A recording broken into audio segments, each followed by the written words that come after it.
চলো ফাইনালি সেই সময়টা এসেই গেল যখন আমি আকাশে পাখির মতো উঠতে পারবো। ইয়েস, আর তোমার ওরা আমি আমার ক্যামেরায় ক্যাপচার করব। কিন্তু মিস্টার মুক্ত পাখি, খোলা আকাশে এত দূরে উড়ে চলে যেও না যে কোথাও হারিয়ে যাও। ডোন্ট ওয়ারি ম্যাডাম, এমনিতেও রনি স্যার যদি আকাশে হারিয়েও যান তাহলেও মাটিতেই ফেরত আসতে হবে। ওড়ার আগেই তুমি আমাকে নিচে আসার কথা বলছো। চলো, হয়ে গেছি তৈরি। All the best.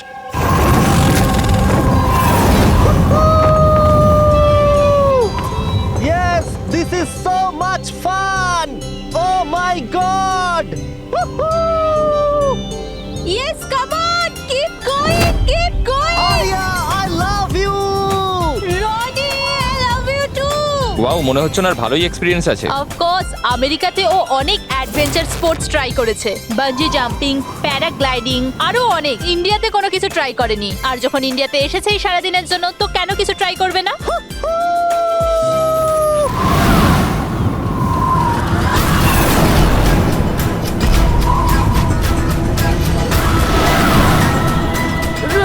রনির কিছু হয়েছে, জন, রনির কিছু হয়েছে, দেখো।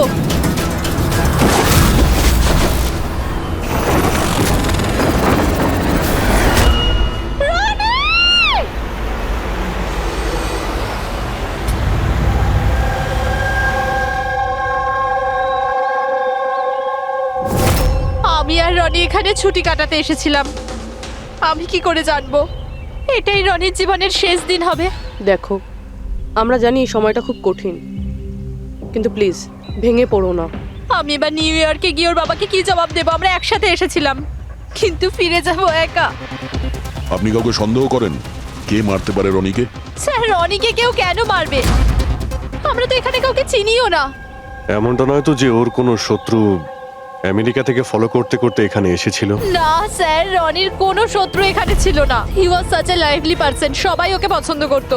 তাহলে তুমি বলতে চাইছো এখানে ইন্ডিয়াতে ওর কোনো আত্মীয় স্বজন, বন্ধু বা অন্যান্য কেউ নেই এখানে? এই দেশটা আমাদের জন্য অচেনা স্যার, সবকিছু এই প্যারাগ্লাইডিং এর লোকেরা করেছে। Please arrest them. আপনি আমাকে কেন দোষ দিচ্ছেন? এটা আমাদের রুজি রুটির ব্যাপার, আমি কেন মারতে যাব ওনাকে? তাহলে কে মেরেছে রনিকে? স্যার, এটা তো আমিও বুঝতে পারছি না। 3000 ফুট উচ্চতায় গুলি কি করে চললো? কেই বা চালালো? তাহলে রনি 3000 ফুট উঁচুতে উঠছিল? হ্যাঁ স্যার, আমি নিজে গিয়ার চেক করেছিলাম, আর কোনো প্রবলেম ছিল না তার মধ্যে। আর ওর আশেপাশে কাউকে উঠতে দেখেছো? আশেপাশে না স্যার, কেউই ছিল না। আকাশ একদম পরিষ্কার ছিল, চারপাশটাও পরিষ্কার ছিল, আর উনি ওনার রাইড এনজয় করছিলেন। কিন্তু হঠাৎ বুঝতে পারলাম না কি হলো, একদম দড়াম করে নিচে এসে পড়লেন। এই যে ক্ষতটা দেখছো, আমার মনে হচ্ছে অনেক দূর থেকে গুলি চালানো হয়েছিল, হয়তো কোনো রাইফেল দিয়ে। হ্যাঁ, রাইফেলই হবে, কারণ যে হাইটে এই উড়ানটা উড়ছিল ওখান থেকে তো কোনো শার্প শুটারই গুলি চালাতে পারে, কোনো রাইফেল দিয়ে।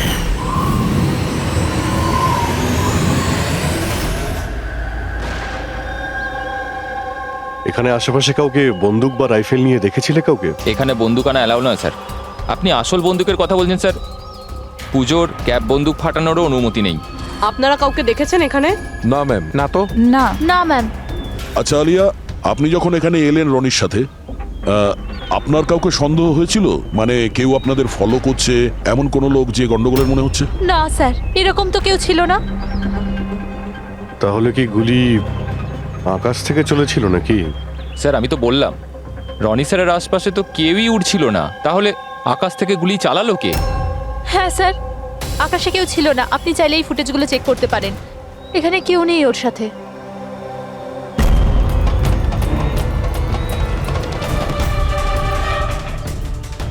এই ফুটেজে তো রনির আশেপাশে তো দূরে দূরেও কাউকে দেখা যাচ্ছে না। স্যার, নিচে থেকে ওপরে তো কেউ গুলি চালায়নি। ইনি বলছেন যে যখন ও ওপরে উঠছিল কেউ ওর আশেপাশে ছিল না, ওপর থেকেও কেউ গুলি করতে পারবে না। আমার মাথায় এটা ঢুকছে না কে কোথা থেকে গুলি চালালো আর কিভাবে, বুঝতে পারছি না স্যার। অদ্ভুত ব্যাপার তো, ওর কোনো শত্রু নেই, তাহলে ওকে খুন করার জন্য এরকম প্ল্যানিং কে করতে পারে? কেসটা খুব জটিল মনে হচ্ছে। কোনো বাঁকা লোককে এখানে পাঠিয়ে দিই, বাঁকা প্রমাণ, হয়তো সে কিছু পেতে পারে।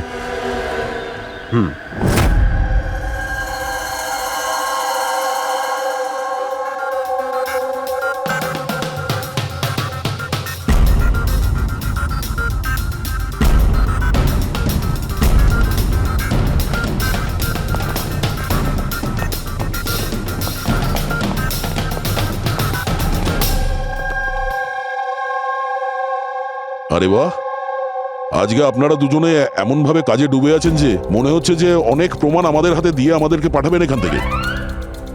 অনেকগুলো প্রমাণ, হ্যাঁ, আর যদি একটাও না পাওয়া যেত? সোজা করে বলো না, কোনো প্রমাণ পাওনি, খুঁজে দেখোনি? ডক্টর সালুকে ওই গুলির ব্যাপারে কিছু জানতে পারেননি? আপাতত এইটুকু জানতে পেরেছি ভাই, ওপর থেকে কোনো ইউএফও গুলি চালিয়েছে। শালুকে তুমি না কোনোদিনই সোজাসুজি করে কথা বললে না। আরে এটা কি, এটা বোঝাও, আমাকে বোঝানোর জন্য এরকম করছো? হ্যাঁ, বলো। এ দেখো বস, রনি মাটি থেকে 3000 ফুট উঁচুতে উঠছিল, আর ওর গুলিটা লেগেছে তার ওপর থেকে প্রায় 1000 ফুট উঁচু থেকে। আর এই গুলিটা 60 ডিগ্রি অ্যাঙ্গেলে এসে গায়ে লেগেছে। আমার তো ভেবেই কেমন যেন মাথাটা ঘুরছে। আকাশের উপর থেকে কে গুলি চালাতে পারে ওর উপর? এটা কিভাবে সম্ভব? এখনো হয়নি, আরো বাকি আছে বস। এই গুলিটা প্রায় 3 কিলোমিটার দূর থেকে ছোড়া হয়েছে। ভারী অবাক কাণ্ড, তাই না দয়া? 3 কিলোমিটার দূর থেকে গুলি চালানো হয়েছে। 60 ডিগ্রি অ্যাঙ্গেলে রনির গলার ভেতর ঢুকে যায় আড়াআড়ি। তার মানে রাইফেলটা খুব পাওয়ারফুল ছিল মনে হয়। একদম ঠিক বস, রাইফেলটাও পাওয়ারফুল ছিল, আর গুলি যে চালিয়েছে তারও হাতটা পাকা। এত উঁচুতে হাওয়া খুব জোরে প্রবাহিত হয়, আর টেম্পারেচারও কম বেশি হতে থাকে। তবুও লক্ষ্যটা মিস করেনি, একদম নির্ভুল পয়েন্টে গিয়ে লেগেছে। গুলি যে চালিয়েছিল খুব পাকা খেলোয়াড়, ডক্টর, সব শুটার। একদম। আর এইরকম শার্প শুটার সহজে তো পাওয়া যায় না যে এই কাজটা করে দেবে। কিন্তু স্যার, আমরা সমস্ত ভিডিও দেখেছি। যখন রনি আকাশে ছিল তখন ওর আশেপাশে কোনো প্যারাসুট বা চপার ছিল না স্যার। আকাশ একদম পরিষ্কার ছিল। সেটাই তো বুঝতে পারছি না যে ওই কিলার কোথা থেকে গুলিটা চালিয়েছিল, অথচ আকাশটা পরিষ্কার ছিল। ও কি মেঘের আড়ালে লুকিয়েছিল? আর স্যার ওই গুলিটার থেকে কি জানতে পারলাম? কিচ্ছু পাওয়া যায়নি পুরবি। আমি ব্যালিস্টিক ডিপার্টমেন্টের পুরো ডেটা চেক করেছি, এরকম গুলির তো কোনো রেকর্ডই নেই। স্যার, এই গুলিটা নিশ্চয়ই কাস্টমে বানানো হয়েছে। হ্যাঁ, নিজের মতন গুলিটা বানিয়েছিল। এমন গুলি যেটা 3 কিলোমিটার দূর থেকে চালানো যায় আর সোজা গিয়ে টার্গেটে হিট করে। আর স্যার, এই গুলিটা যখন এত শক্তিশালী, তো এর রাইফেলটাও বেশ স্পেশাল হবে। হ্যাঁ, এক কাজ করা যাক, গুলিটাকে ব্যালিস্টিক ডিপার্টমেন্টে যাচাইয়ের জন্য পাঠাই, দেখি কি রিপোর্ট আসে। আর সে যেই হোক, এত উপরে চলে গিয়েছিল খুন করার জন্যে, এবার ওকে তো মাটিতে নামতেই হবে।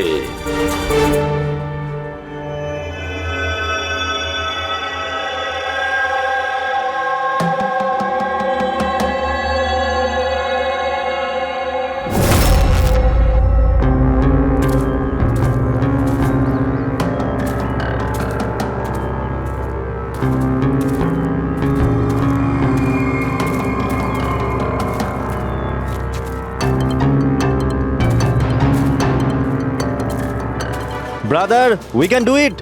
আরে ইয়ার গুরু, আর চলতে পারবো না, খুব হাঁপিয়ে গেছি আমি। ব্যাস নবীন, আর বেশি দূর নয়, 3000 ফিট চড়ে ফেলেছি, পাশেই আছে। We can do it, come on.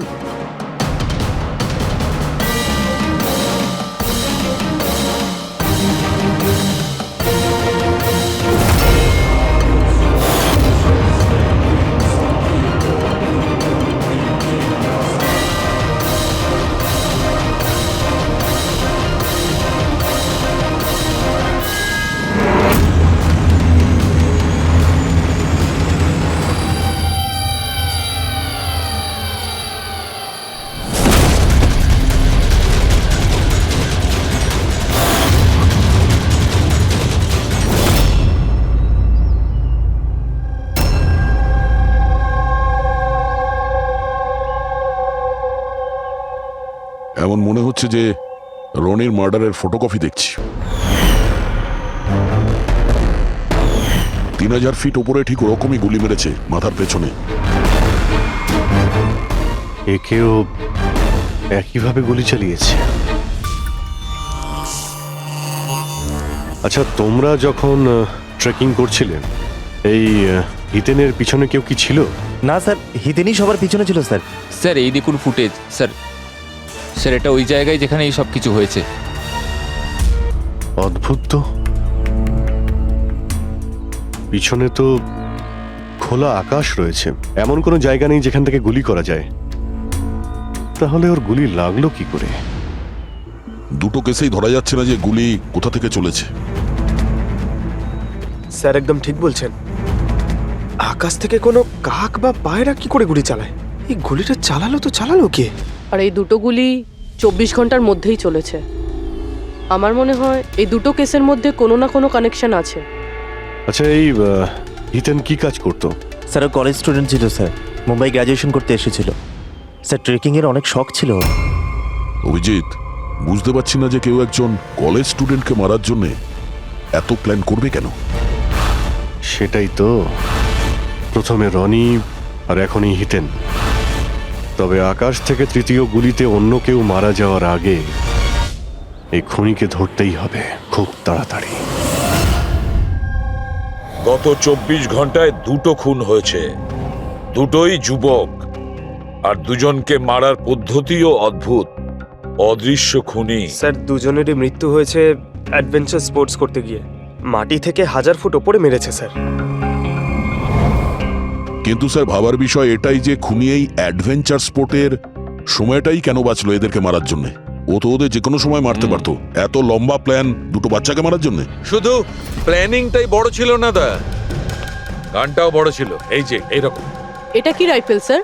এটা হলো PX-65 রাশিয়ান গান। এটা লং রেঞ্জ। এইরকম বন্দুক দিয়ে মারা হয়েছে। ডক্টর সালুকে, এই বন্দুকটা দিয়ে 3 কিলোমিটার দূরে টার্গেটে কি হিট করা যায়? হ্যাঁ ফ্রেডি, শুটিং রেঞ্জে আমি এটা ট্রাই করে দেখেছি। এর রেঞ্জ 3 কিলোমিটারের বেশি আছে। এরকম বন্দুক তো হয় মিলিটারিদের কাছে থাকবে, আর না হলে উগ্রপন্থীদের কাছে। ঠিক বলেছো বস। আর সেই জন্য আমার মনে হয় এটা শুধুমাত্র মার্ডারের ব্যাপার নয়, বড় ধরনের অপরাধ হতে চলেছে, লার্জ স্কেলে। দয়া, স্যার, একটা কাজ করো, দিল্লিতে যাও আর ইন্টেলিজেন্স ব্যুরো থেকে খোঁজ নাও যে এরকম বন্দুক কাদের হাতে থাকতে পারে আর সেটা কিভাবে।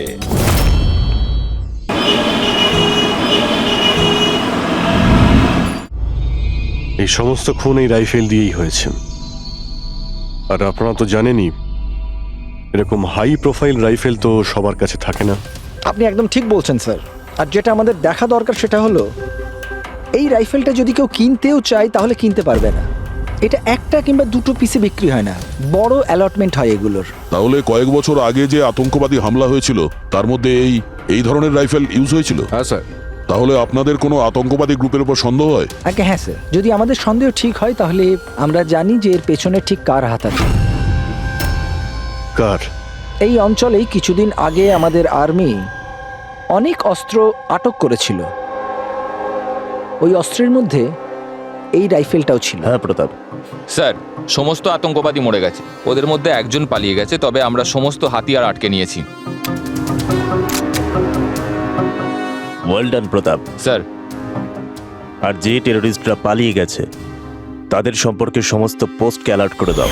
তাহলে এই কাজ ওই আতঙ্কবাদীর হতে পারে যে পালিয়ে গিয়েছিল ওখান থেকে। হ্যাঁ স্যার। আর আমাদের ইনফরমেশন অনুযায়ী এই আতঙ্কবাদী গ্রুপ খুব বড় একটা কিছু করতে চলেছে। বোধহয় এটাই সেটা শুরু। এই দুটো অপরাধ সাধারণ কোনো খুন নয়, এটা নিশ্চয়ই কোনো বড় সড় ষড়যন্ত্র, কোনো দুষ্কৃতী আক্রমণ ঘটতে চলেছে। হ্যাঁ স্যার। আর এই খুনগুলোকে আটকানোর জন্য প্রথমে আমাদের আকাশ থেকে চলা গুলির রহস্য ভেদ করতে হবে স্যার। আর এই রহস্যের কিনারা করার জন্য সবার আগে আমাদের এটা জানতে হবে যে এই আতঙ্কবাদীরা রনি আর হিতেনের মতো সাধারণ লোকের হত্যা কেন করলো। আচ্ছা, এমন কি কমন আছে এই দুটো কেসে? স্যার, দুটো মার্ডারই আকাশে হয়। দুবারই গুলি উপর থেকে চালানো হয়েছে, পুরো পাওয়ারফুল রাইফেল দিয়ে। এটা প্রফেশনাল শার্প শুটারের কাজ হবে। আর স্যার, এই দুটো কেসেই কোনো ভ্যান্টেজ পয়েন্ট নেই, আর এমন কোনো জায়গা নেই যেখানে বসে খুনি এই দুজনকেই গুলি করতে পারে। তেমন কোনো জায়গা ছিল না, তেমন কোনো জায়গা ছিল না। খুন করার এটাই মূল কারণ নয় তো? তাহলে স্যার আপনি বলতে চাইছেন যে খুনির কাছে বসে গুলি চালানোর কোনো জায়গা ছিল না, আর ও এটা শিওর হতে চেয়েছিল যে টার্গেট যেন কোনোভাবেই মিস না হয়, সেই জন্যই ও এদের উপরে প্র্যাকটিস করছিল। Exactly Abhijit, exactly. সে গুলি ছোড়ার প্র্যাকটিস করছিল। তার মানে স্যার ওর আসল টার্গেট অন্য কেউ।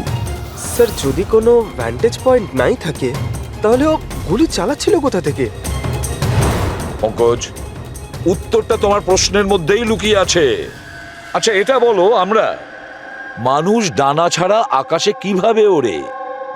স্যার এরোপ্লেন বা হেলিকপ্টারের মাধ্যমে। ব্যাস, তুমি তোমার উত্তর পেয়ে গেছো। কিন্তু স্যার ওখানে ওই ক্রাইম সিনে আকাশের ওপর কোনো চপার তো ছিলই না স্যার, না কোনো কেবল কার ছিল ওখানে। তাহলে অন্য কিছু থাকবে, অন্য কিছু থাকতে পারে। অভিজিৎ, ম্যাপটা বের করো, ওই এলাকার চারপাশটা ভালো করে দেখো, দেখো এমন কিছু পাওয়া যায় কিনা। এমন কিছু আছে নাকি যেখান থেকে মানুষ হাওয়ায় উঠতে পারে? জঙ্গল আছে, আর হ্যাঁ, দুটো হট এয়ার বালুন রেঞ্জও রয়েছে। একটু দেখো তো, যেখানে খুন হয়েছিল সেখান থেকে এটা কতটা দূরে?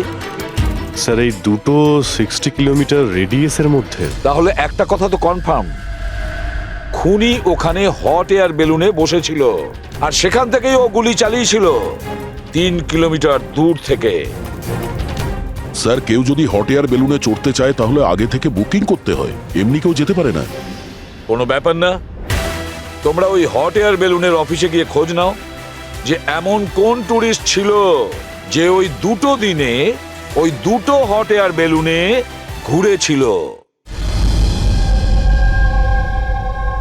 এটা টোটাল 12 জনের লিস্ট আছে যারা সেদিন হট এয়ার বেলুনে বসেছিল। কিছু জন একা বসেছিল, কিছু জন গ্রুপ বানিয়ে বসেছিল। তোমার কি মনে আছে এদের মধ্যে কতজনের কাছে কোনো জিনিস বা ব্যাগ ছিল? বা কোনো সন্দেহজনক কাউকে দেখেছো? না, বদমাস তো কাউকে লাগছিল না, কিন্তু একজন বয়স্ক আন্টি ছিলেন, পিঠে একটা ব্যাকপ্যাক ছিল আর চোখে চশমা আর মাথায় টুপি পরেছিলেন। হ্যাঁ, আমরাও অবাক ছিলাম যে এই বয়সে এই সব ট্রাভেলিং এর ইচ্ছা। আর যখন ফটো তোলা হচ্ছিল উনি লজ্জা পাচ্ছিলেন আর নিজের মুখ লুকোচ্ছিলেন। রবি, এই বয়স্ক আন্টি শার্প শুটের শুনে একটু অদ্ভুত লাগছে না? হ্যাঁ স্যার, আমি এখানে পাইলট। 25শে ফেব্রুয়ারি স্যার সব মিলিয়ে আমি 6 জনকে এয়ার বেলুনে চাপিয়েছি স্যার, আর 2 জনকে দিনের স্যার। আচ্ছা তাদের মধ্যে কেউ মানে গন্ডগোলের লোক মনে হয়েছিল, কিংবা যার কাছে কোনো জিনিসপত্র ছিল? স্যার এরকম তো কেউ ছিল না। হ্যাঁ, একজন বয়স্ক মানুষ ছিল, জানি না কারো বারবার চিৎকার করছিল, হয়তো ওর মুড খারাপ ছিল বা খিটখিটে ধরনের ছিল। ওনার হাতে কোনো কিছু ছিল? জিনিস তো ছিল না। হ্যাঁ, একটা লাঠি নিয়ে হাঁটছিল। লাঠি নিয়ে হাঁটছিল? হেই, তোমাদের সাহস কি করে হলো আমার ছবি নেওয়ার, আমাকে জিজ্ঞেস না করে? কিছু ভদ্রতা আছে না নেই? ওরাও ওগুলো ওরাও। আচ্ছা, ফটো তোলার জন্যে রেগে গেছিল? কি অদ্ভুত ব্যাপার, তাই না স্যার? লোক হট এয়ার বেলুনে তো প্রতিদিন বসে না, তাই না? তারা নিজেরাই ফটো তুলতে চায় যাতে এই স্মৃতিকে তারা সারা জীবন রাখতে পারে। আর কোনো বিশেষ কথা মনে আছে ওর ব্যাপারে? স্যার জানি না বলাটা ঠিক হবে কিনা। না না বলো, যেটা মনে আছে খুলে বলো। ওনাকে হাঁটতে দেখে মনে হচ্ছিল না যে ওনার লাঠির প্রয়োজন আছে, কিন্তু তাও উনি লাঠি নিয়েই চলছিলেন। আচ্ছা,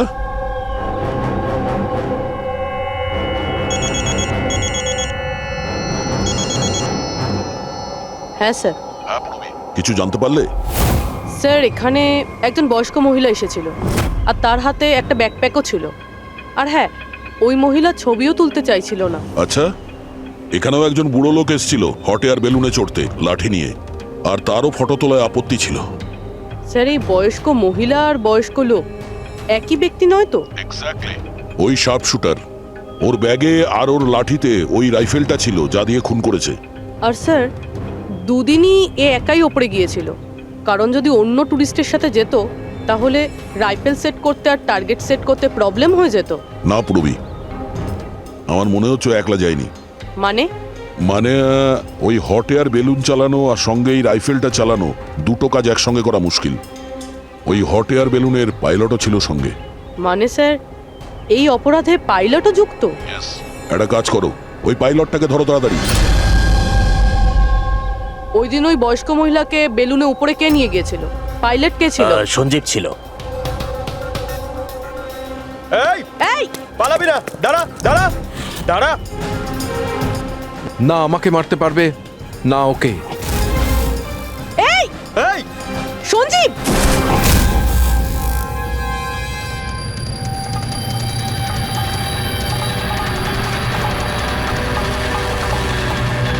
আরে তো প্রাণ দেওয়ার জন্য একদম তৈরি ছিল। এটা কোনো ছোটখাটো মার্ডার নয় পঙ্কজ, অনেক বড় মিশন। যদি তাড়াতাড়ি আটকানো না যায় তাহলে বড় সড়ো বিপদ হবে। আচ্ছা গীতা, 24শে ফেব্রুয়ারি যে লোকটা গ্রুপে যেতে চাইছিল না, একলা যেতে চাইছিল, ওর পাইলট কে ছিল? কে নিয়ে গেছিল? সোলো ট্রাভেলারকে তো দিনেশ নিয়ে গিয়েছিল। অদ্ভুত ব্যাপার দিনেশ, এতক্ষণ ধরে চুপ করে আছো, কিছু বলছো না কেন? তোমরা আমাকে ধরতেই পারবে না। এই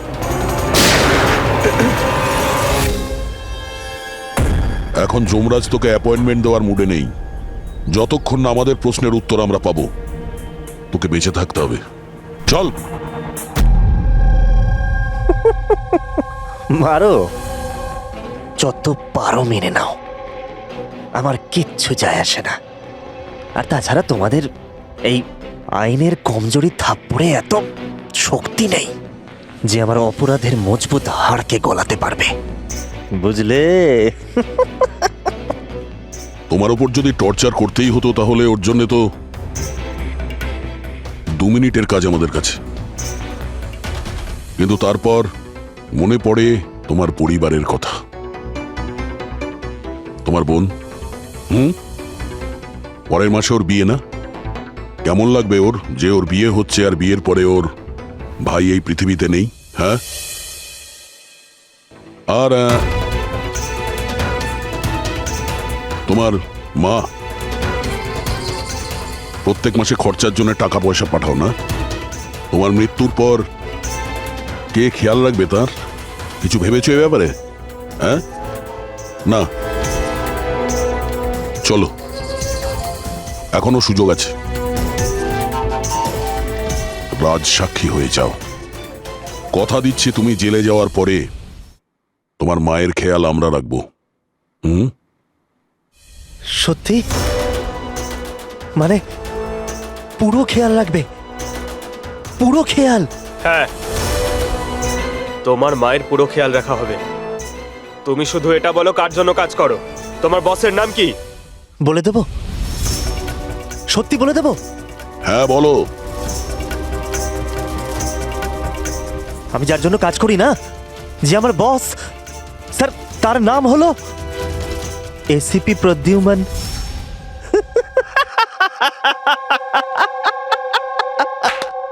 এসিপি প্রদ্যুম্ন, যাও ধরে নাও আর গ্রেফতার করে নাও তাকে। বলেছিলাম না আমি কিচ্ছু বলবো না, যা করার আছে করে নাও। সিআইডি কোথাকার। সিআইডি। বস বস।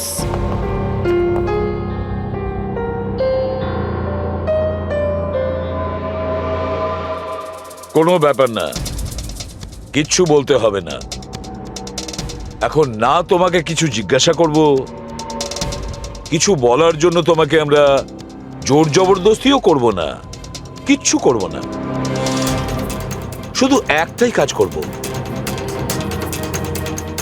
আমরা তোমাকে ঘুমোতে দেব না। শুতে দেবেন না? এমনিতেও আমি জেগে থাকলেও আমি আপনাদের কিছুই বলবো না। কোনো প্রয়োজন নেই, কিচ্ছু বলো না, কিন্তু আমরা শুতে দেব না তোমাকে। ওকে ভাই দয়া, আমি এটা শুনেছিলাম যে মানুষ কোনো কিছু না খেয়ে অনেক দিন সার্ভাইভ করতে পারে, কিন্তু না ঘুমিয়ে কত কষ্ট হবে এই বেচারার। তোর বাঁচাটা খুবই মুশকিল, আমি এসব দেখতে পারবো না।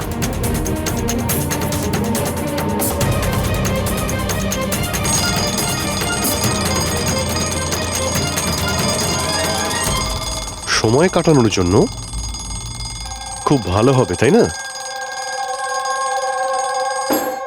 তোর জীবনের শেষ মুহূর্তগুলো তুই এই কাঁটার সঙ্গে গুনতে থাকবি, ঠিক আছে?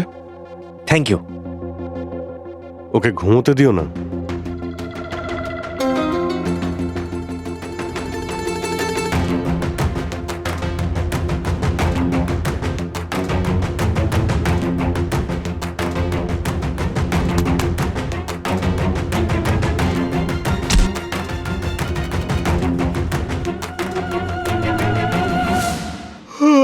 ফ্রেডি স্যার, আরে কোথায় আছেন আপনি?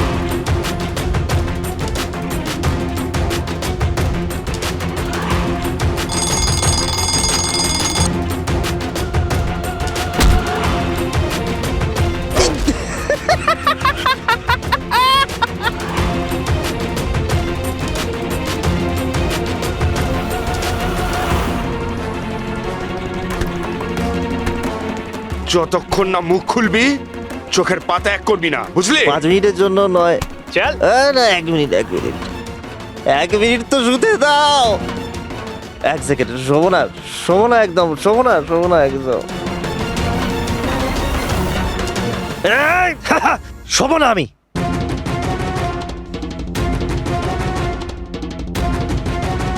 এবারও ভেঙে পড়বে।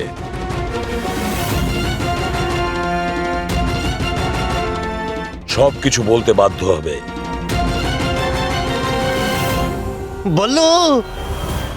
বললো তুই শুবি না, ওঠ।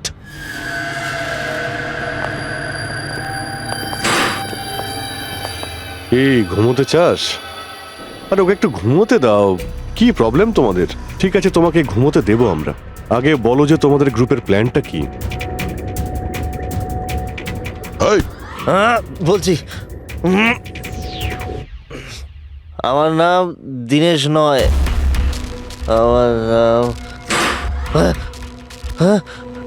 আমার নাম বল্লু। দীনেশ নয় আমার নাম।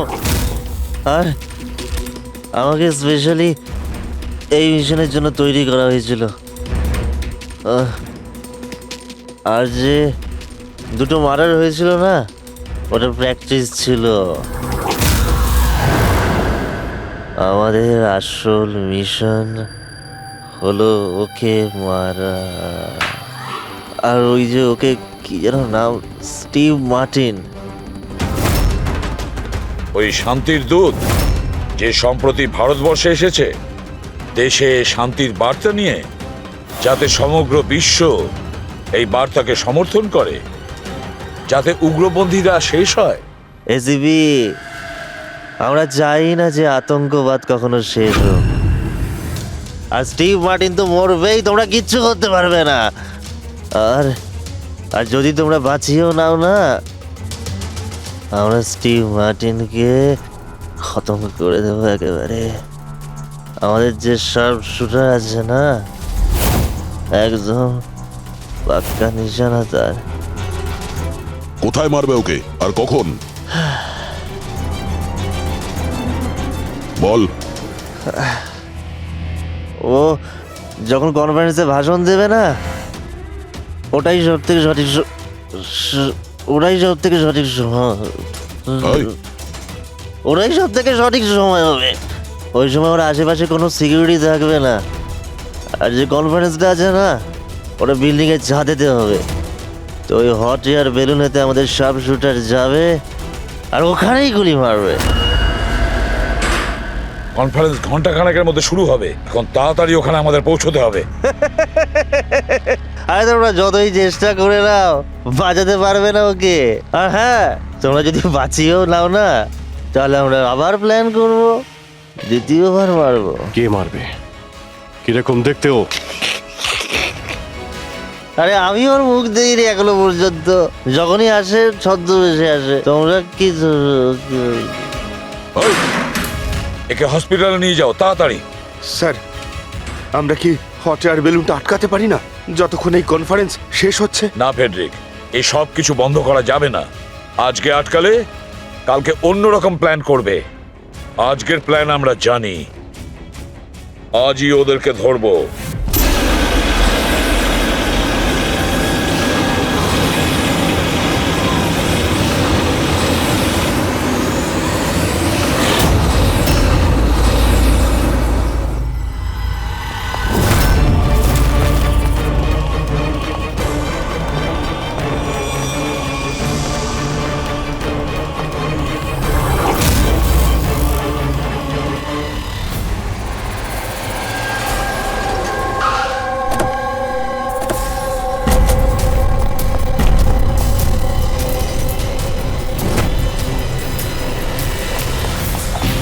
সিআইডি। মিস্টার স্টিভ মার্টিন কোথায়? ওপরে কনফারেন্স রুমে।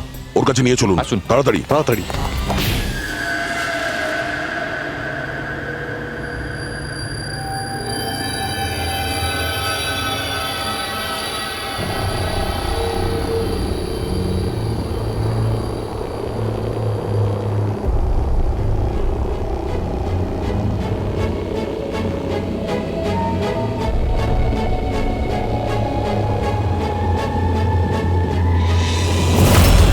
স্যার এখানে 4টে বেলুন আছে, দুটো ওপরে আছে আর দুটো রেডি হচ্ছে। আমার সামনে যে বেলুনটা আছে স্যার,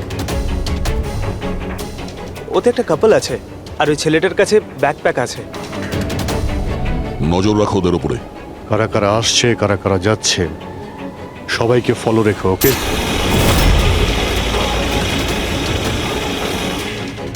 স্যার ওদের বেলুন টেক অফ করেছে। হ্যাঁ,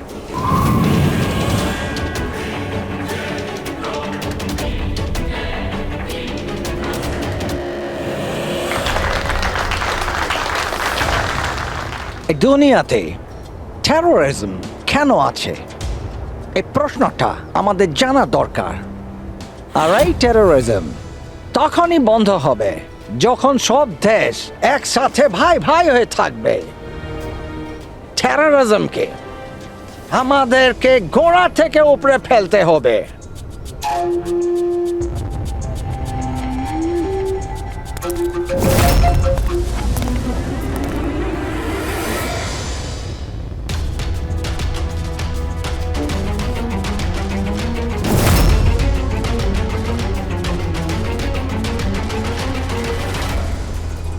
দুজন মিউজিশিয়ানকে দেখছি, ওরার জন্য তৈরি হচ্ছে। ওদের হাতে গিটারের ব্যাগ আছে। এবার এটা বলা খুবই মুশকিল যে ভেতরে গিটার আছে নাকি গান।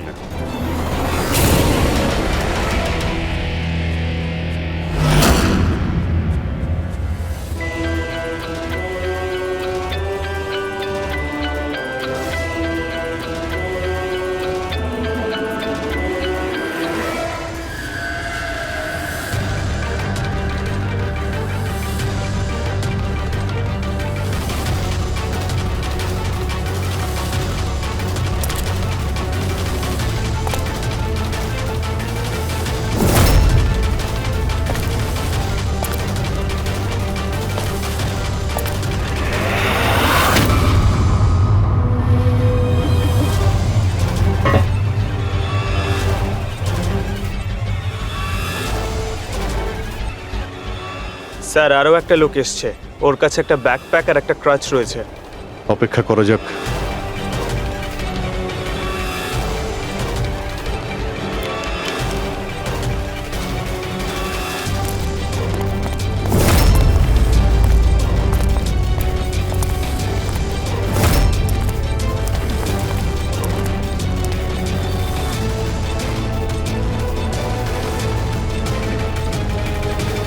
স্যার ক্যামেরা ক্রু এসেছে, ওদের কাছে আবার দুটো ব্যাগ।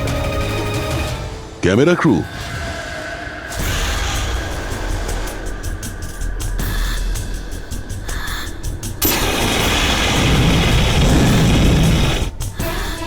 ওদের দিক থেকে নজর সরিও না, নজর রাখো ওদের উপরে।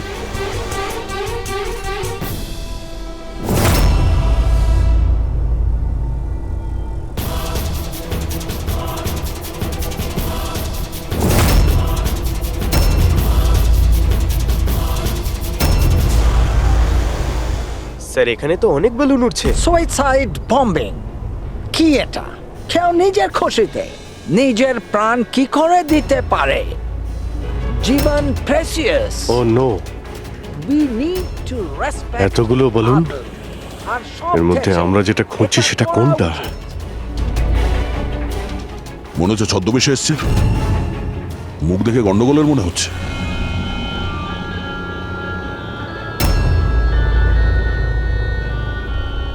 দয়া, ওই দুটোর উপর নজর রাখো। আমরা যেন সব সময় একটা কথা মনে রাখি, ওয়ার্ল্ড ওয়ার 1 আর ওয়ার্ল্ড ওয়ার 2। এটা তো গিটার। হচ্ছে কি এখানে? উপরে গিয়ে এরা মিউজিক বাজাবে নাকি? বাকি সমস্ত বেলুন তো চলে গেছে, একটাই আছে। মানে স্যার খুনি এই বেলুনের মধ্যেই রয়েছে? Wait and watch. মানে স্যার, খুনি এই বেলুনের মধ্যেই রয়েছে? এরা তো নিজেদের জায়গা থেকে নড়ছে না। Camera crew. স্যার, এ কোথায় গায়েব হয়ে গেল?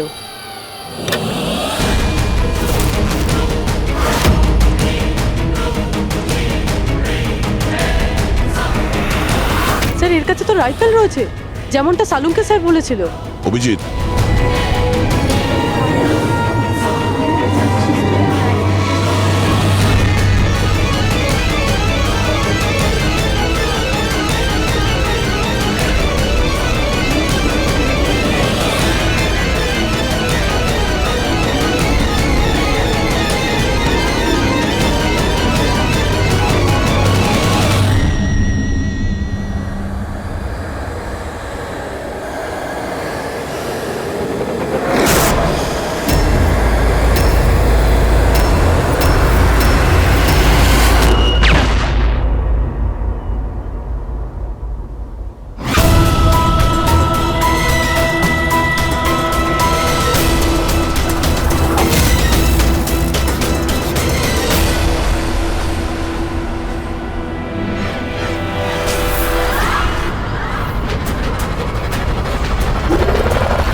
Mister Steve, your life in danger. আপনার জীবনের সংশয় আছে।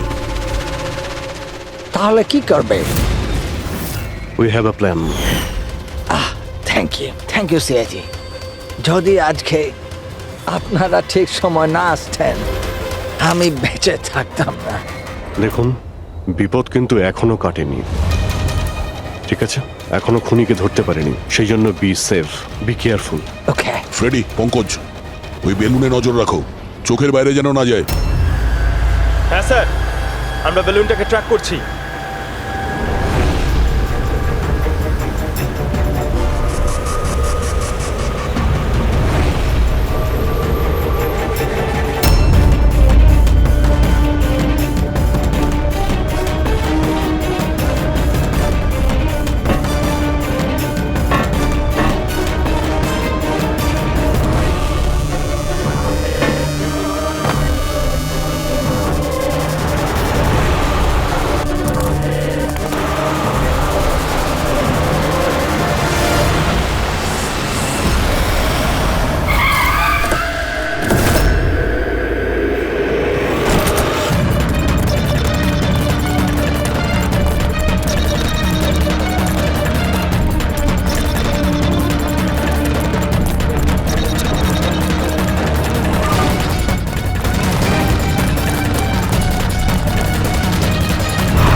হ্যাঁ পুরবি,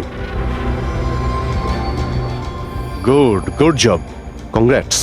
ওরা ধরা পড়েছে মিস্টার অভিজিৎ? হ্যাঁ, খুনি ধরা পড়ে গেছে। Yes, well done. সিআইডি অনেক বছর ধরে এই দেশের সেবা করে চলেছে, আর আজকে আরেকবার আপনারা একটা ভয়ঙ্কর টেররিস্টকে ধরেছেন। আজ আমরা একজনকে ধরেছি, এরপরে পুরো গ্রুপটাকে ধরে ফেলবো। Mister Steve, we are very proud of you. এই সমাজে আপনার মতো মানুষদেরই দরকার, যারা আপনার মতো সাহসী আর সৎ।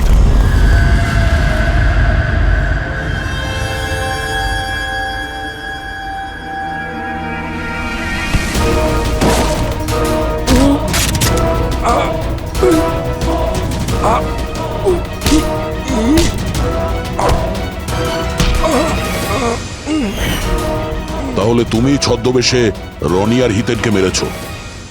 তোমার মতো একজন সব শুটার জেলের ভাত খেয়েও ফাঁসির অর্ডার আসার আগে পর্যন্ত।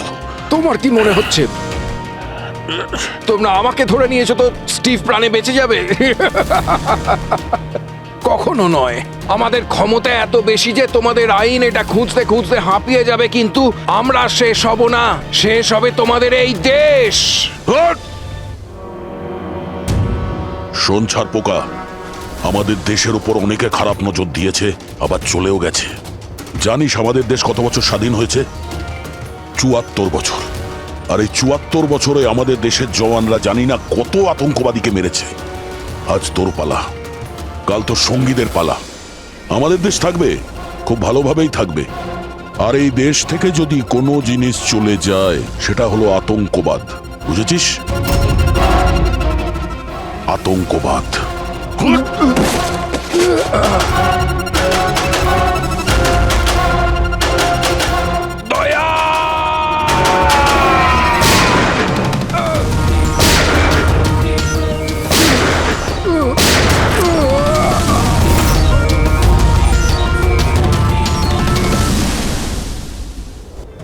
আতঙ্কবাদী পিঠেই গুলি মারবি, আমরা এখানে গুলি খাই, এখানে।